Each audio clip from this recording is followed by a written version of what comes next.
የወር አበባ መዛባት፣ የመዘግየት ወይም ደግሞ ቶሎ ቶሎ የመምጣት እንደዚሁም እርግዝና ያለመከሰት ችግር እያጋጠመ ያስቸግራችኋል? ታዲያስ ስለነዚህ አጠር ያለ ውይይት ዛሬ አብረን እንወያያለን። ቆይታችሁን እስከ መጨረሻው ከኔ ጋር በማድረግ ተከታተሉኝ።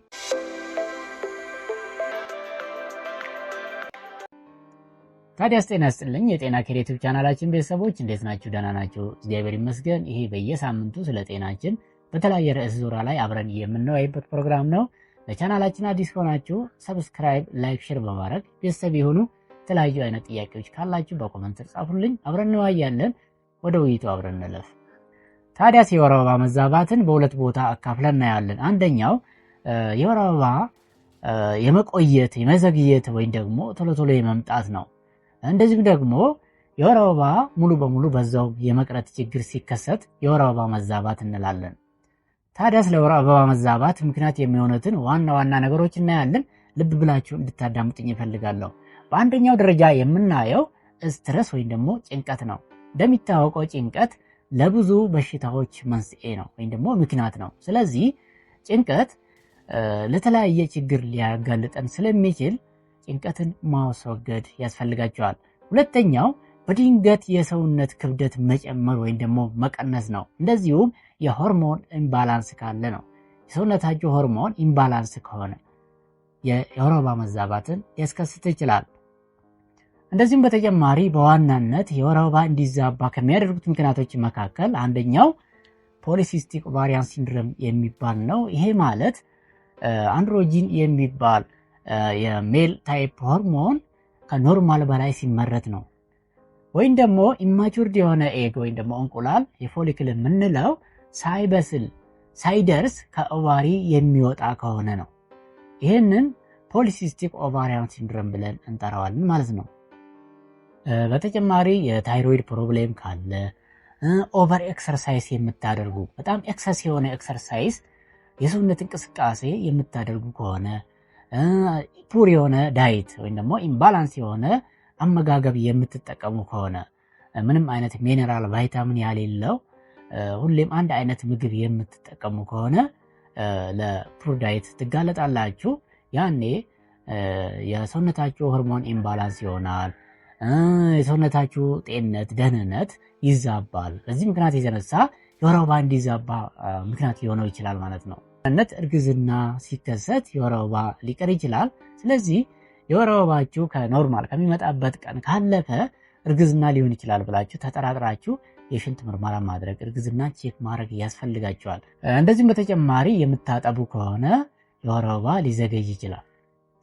እንደዚሁም የተለያዩ ሰርቴን ሜዲኬሽን የምትጠቀሙ ከሆነ ለምሳሌ የኢፒሌፕሲ ወይም ደግሞ የሚጥል በሽታ የሱ መድኃኒት የምትወስዱ ከሆነ፣ የደም ግፊት መድኃኒት፣ የስኳር በሽታ መድኃኒት ወይም ደግሞ የዲኤም ማለት ነው።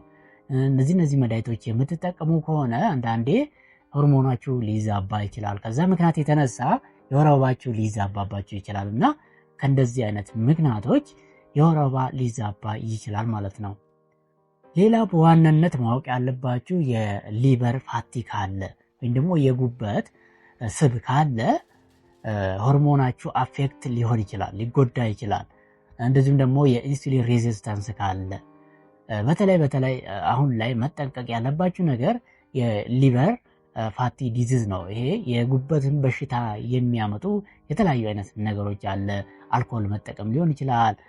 ኦቨር የሆነ ቅባት የበዛበት ምግቦችን መጠቀም ለሊቨር ፋቲ ያጋልጣቸዋል። ያ ደግሞ የጉበት ስብ ከተከማቸ የሰውነታችን ሆርሞን ኢምባላንስ ሊያደርግ ይችላል ወይም ደግሞ አፌክት ሊያደርገው ሊጎዳው ይችላል ማለት ነው እና ጥንቃቄ ማድረግ ያስፈልጋቸዋል። ኤክሰስ የሆነ አልኮል ያለመጠቀም፣ ምክንያቱም ጉበት ነው ሁሉም ነገር ፊልተር አድርጎ ወደ ሰውነታችን የሚያስተላልፈው። የምንበላውን የምንጠጣውን ነገር ሁሉ ጨምቆ አይቶ ወደ ሰውነታችን የሚያደርሰው መጀመሪያ ጉበት ነው። ጉበት ለሁሉም ነገር ቅድማን ያለችውና ለመጎዳትም ዝግጁ ናት ማለት ነውና የምትበሉትና የምትጠጡትን ነገር መጠንቀቅ ያስፈልጋቸዋል። የወር አበባ መዛባት ምክንያቶች እነዚህ ከሆኑ አይነቶቹን ደግሞ ስናይ አንደኛው ቶሎ ቶሎ የመምጣት በ15 ቀን ሊሆን ይችላል። ቶሎ ቶሎ ደጋግሞ በመምጣት ወይም ደግሞ የመዘግየት ባህሪ ማሳየት ለምሳሌ 3 ወርና ከዛ በላይ ዘግይቶ መምጣት ወይም ደግሞ በዛው የመቅረት ባህሪ ማሳየት። ሌላው በጣም ኤክሰስ የሆነ ወይም ደግሞ ከአቅማችሁ በላይ በፊት ያልተለመደና በጣም ብዙ የሆነ ደም መፍሰስ፣ እንደዚሁም ፔሬድ ሙሉ በሙሉ የመቆም ችግር ማጋጠም አሜኖሪያ የምንለው።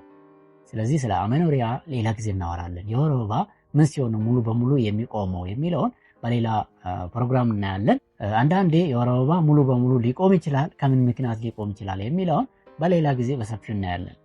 ታዲያስ የወር አበባ መዛባት ምክንያቶችና አይነቶች እነዚህ ከሆኑ መቼ ነው ሊያስጨንቃችሁ የሚገባው ብለን ደግሞ ስናይ አንደኛው የወር አበባ ከ3 ወር በላይ ሲቆይ 3 ወርና ከዛ በላይ የሚቆይ ከሆነ፣ ሁለተኛው በጣም ኤክሰስ የሆነ ከአቅማችሁ በላይ የሆነ ከወትሮ ከሌላ ጊዜ ለየት ያለ ደም የሚፈሳችሁ ከሆነና ሲፈሳችሁ ደግሞ በጣም የሚያማችሁ ከሆነ፣ ሶስተኛው በጣም ብዙ ኤክሰስ የሆነ ፀጉር ፊታችሁ ላይ መብቀል ወይም ደግሞ አክኒ ብጉር የምንለው ፊታችሁ ላይ የመውጣት፣ ከባድ የሆነ የሰውነት ውፍረት ባንዴ መጨመር ችግር ካለ መጠንቀቅ መፍራት ያስፈልጋቸዋል ማለት ነው። ምክንያቱም እነዚህ ምልክቶች ቅድም ስላልኳችሁ ስለ ፖሊሲስቲክ ኦቫሪያን ሲንድረም ምልክት ናቸው። እሱ ሲኖር ነው እንደዚህ አይነት ምልክት የሚታየው።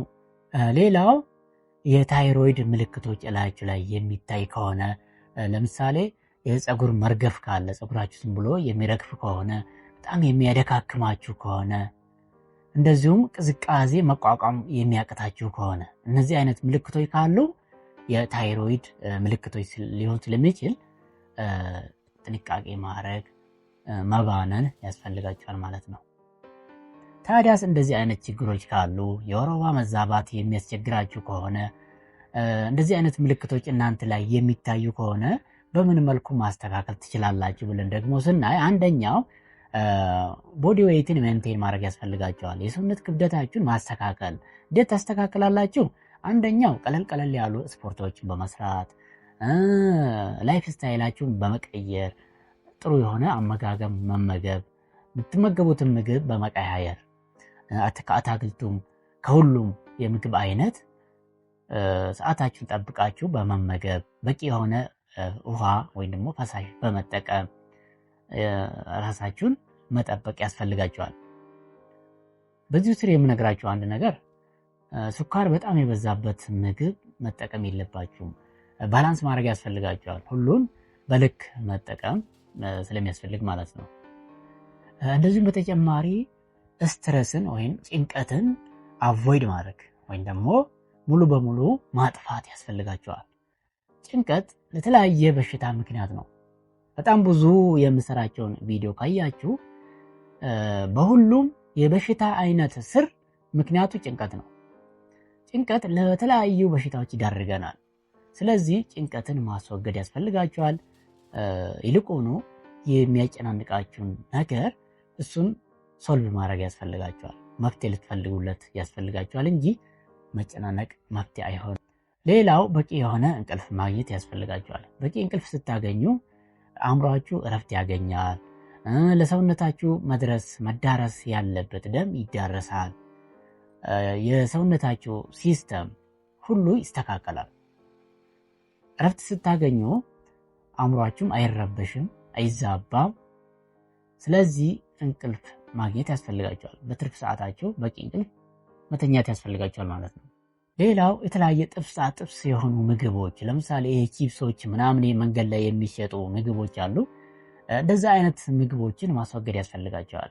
ምክንያቱም በውስጣቸው የተለያየ የተቃጠለ ጤናማ ያልሆነ ዘይት፣ ለሰውነታችሁ የሚያይጠቅም ነገሮች በውስጡ ስለሚገኙ እንደዚህ አይነት ምግቦችን ማስወገድ ያስፈልጋቸዋል።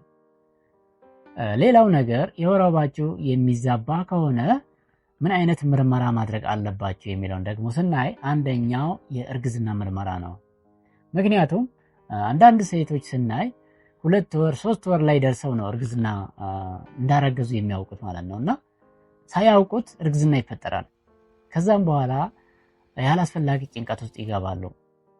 ስለዚህ የወር አበባችሁ ከኖርማል ቀን በላይ ካለፈ የእርግዝና ምርመራ ማድረግ ያስፈልጋቸዋል። እንደዚሁም የሆርሞን ቴስት ማድረግ ያስፈልጋቸዋል። ሆርሞናችሁን መመርመር ያስፈልጋል። የታይሮይድ ቴስት ያስፈልጋል። በተጨማሪ የአልትራሳውንድ ምርመራ ማድረግ ያስፈልጋቸዋል። ማህፀን አካባቢ ላይ የሚያማችሁ ከሆነ የአልትራሳውንድ ምርመራ በማድረግ ምን አይነት ችግር አለ የሚለውን ነገር መለየት ያስፈልጋቸዋል። እንደዚሁም ብለድ ሹገር ቴስት ማድረግ ያስፈልጋቸዋል። የሰውነታችሁ የግሉኮስ መጠን ምን ያክል ነው የሚለውን መታየት ያስፈልጋቸዋል። ታዲያስ ለዛሬ ስለ ወር አበባ መዛባት ችግር ያየነው አጠር ያለ ውይይታችን ይህንን ይመስላል።